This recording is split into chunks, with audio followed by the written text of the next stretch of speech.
రాజ్యం ఎక్కడుంది? రాజ్యం అంటే స్టేట్. ప్రజలందరూ పద్ధతులు నడిపించడానికి ఉద్దేశించబడ్డదే రాజ్యం అనేది. ప్రజలందరూ అంటే ఎవరు?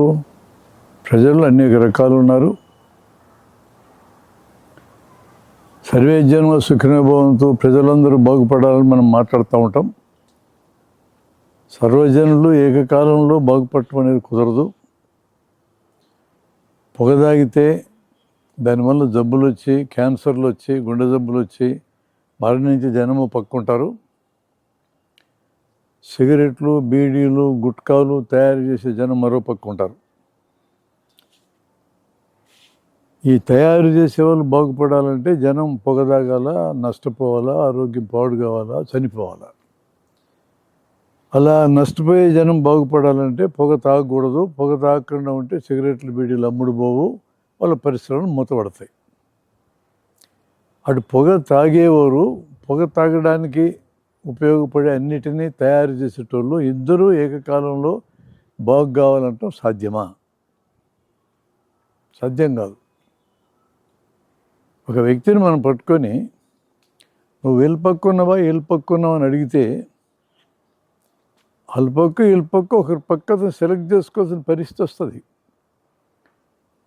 సర్వజనులు బాగుపడాలి, అందరికీ మేలు జరగాలి అనేది అక్కడ కుదరదు. సిగరెట్లు లేకుండా చేసి ఆ సిగరెట్లు తయారు చేసే వాళ్ళు వేరే రంగంలోకి వెళ్ళిపోతే ఆ రంగం కూడా ప్రజలకు నష్టం కలిగించకుండా ఉండేదైతే ఓకే, ఇద్దరు బాగుపడొచ్చేమో. కానీ పరస్పర విరుద్ధమైన ప్రయోజనాలు కలిగినటువంటి వాళ్ళు ఎదురెదురుగా నిలబడ్డప్పుడు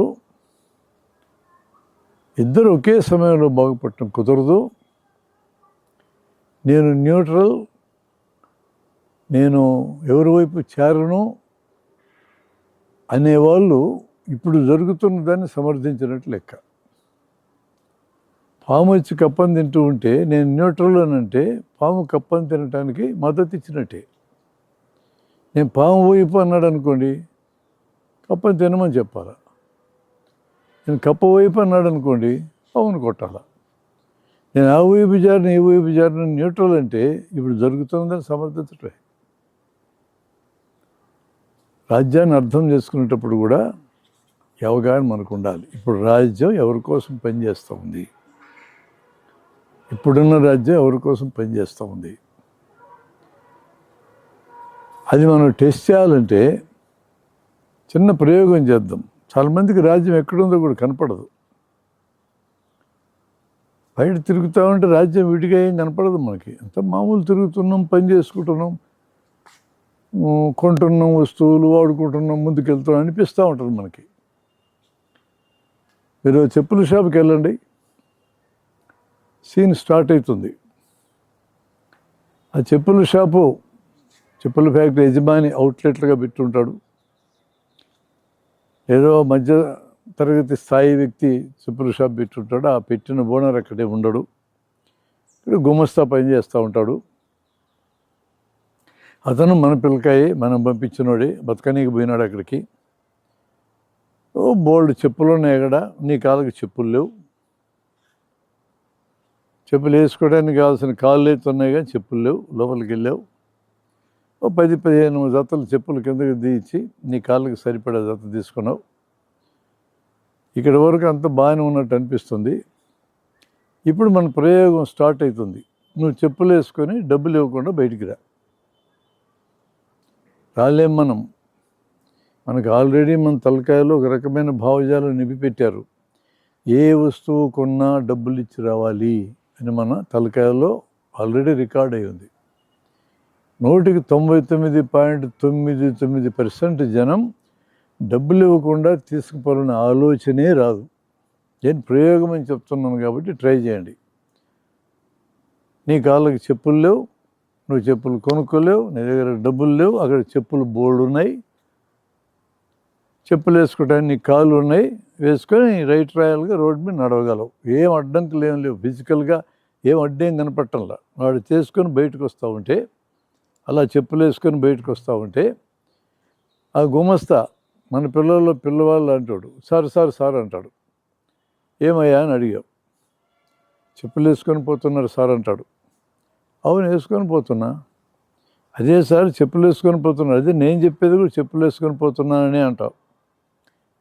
అది కాదు సార్ మీరు డబ్బులు ఇవ్వలేదు సార్ అని అంటాడు. డబ్బులు నాకు చెప్పులు లేవు, ఇక్కడ చెప్పులు దండిగా ఉన్నాయి, జాతి వేసుకొని పోతున్నా, డబ్బులు లేవు నాకు ఇవ్వడానికి, నేను పోతున్నా అంటాడు.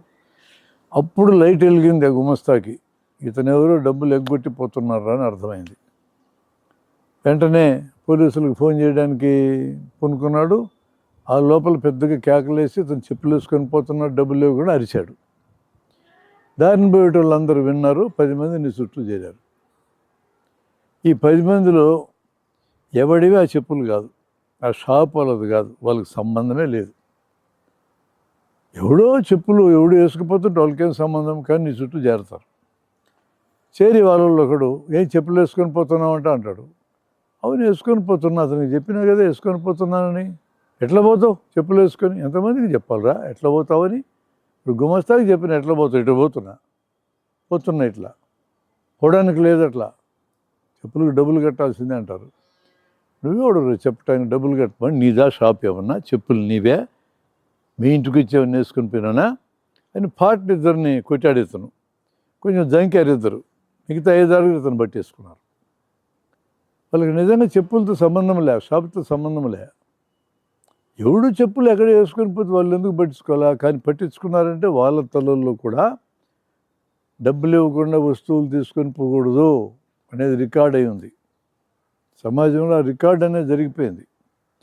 ఈ లోపల నేను ఫోన్ చేసిన పోలీసు ఆయన వస్తాడు. ఆ పోలీసు అతను కూడా మన పిల్లల్లో పిల్లవాడే. అతనికి టోపీ కొనిచ్చింది మనమే, మనం కట్టిన పన్నుల్లోంచే. అతనికి డ్రెస్ కొనిచ్చింది మనమే, బూట్లు కొనిచ్చింది మనమే, అతనికి జీతం ఇచ్చేది కూడా మనమే.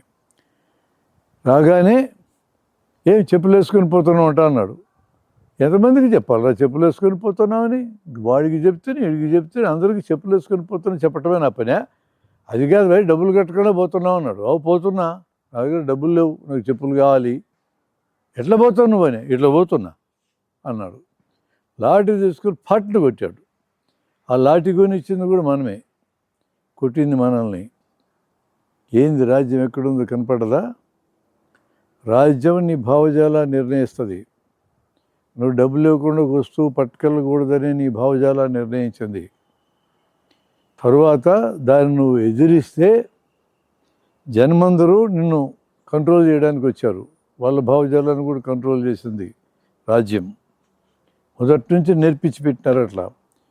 దాన్ని కూడా దాడి నువ్వు ప్రవర్తించడానికి వెళ్తే నేను డైరెక్ట్గా దౌర్జన్యం చేసి నేను లొంగ తీసుకోవడానికి నీ మనుషుల్నే కొంతమందిని అక్కడ తీసుకెళ్ళి పెట్టి వాళ్ళకి అవసరమైన వసతులన్నీ మన డబ్బులతోనే సృష్టించి మనల్ని తనడానికి వాళ్ళని ఉపయోగిస్తారు. మన పిల్లలే మనల్ని తంతారు. రాజ్యం ఆపరేట్ చేసేది అలా. మైనారిటీగా ఉన్న కొద్దిమంది ప్రయోజనాల్ని కాపాడడం కోసం ఈరోజు రాజ్యం మెజారిటీ దగ్గర నుంచి పన్నులు వసూలు చేసి ఈ డబ్బులతోంచి మనలోంచి కొంతమందిని పట్టుకెళ్ళి శిక్షణ ఇచ్చి మనల్ని తనడానికి ఏర్పాటు చేస్తుంది. అది రాజ్యం యొక్క నేచర్. బార్డర్లో మన పిల్లలే సైన్యంగా పనిచేస్తూ ఉంటారు. వాళ్ళందరూ మన ఇళ్ళలోంచి పోయిన వాళ్ళే. వాళ్ళకి జీతాలు మనమే ఇస్తుంటాం. ఆ దేశంలో జనానికి ఈ దేశంలో జనానికి వస్తుత ఏ శత్రుత్వం లేదు. పైగా బార్డర్కి అటు ఇటు బంధుత్వాలు కూడా ఉంటాయి.